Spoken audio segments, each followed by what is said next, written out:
Bekas Menteri Ekonomi Datuk Seri Muhammad Rafizi Ramli dan bekas Menteri Sumber Asli dan Kelestarian Alam Nik Nazmi Nik Ahmad menggesa kerajaan menggantung serta-merta semua langkah dan proses ratifikasi Perjanjian Perdagangan Timbal Balik ART antara Malaysia dan Amerika Syarikat AS.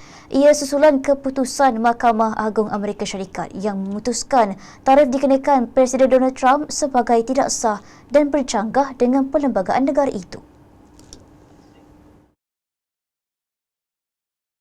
Selain Ahli Parlimen Pandan dan Ahli Parlimen Setiawangsa itu turut membuat kesaan sama adalah dua Ahli Parlimen PKR iaitu Ahli Parlimen Subang, Wong Chen dan Ahli Parlimen Petaling Jaya, Lee Chen Chong. Mereka menegaskan keputusan Mahkamah Tertinggi AS itu memberi implikasi langsung terhadap kesahihan ART yang telah dirunding dan ditandatangani sekaligus menuntut penelitian semula secara menyeluruh oleh kerajaan. Mereka turut mendesak Pejabat Peguam Negara AGC mengeluarkan pendapat undang-undang mengenai kesahihan ART susulan keputusan mahkamah berkenaan dan membentangkannya kepada semua ahli parlimen bagi memastikan ketelusan serta kebertanggungjawaban.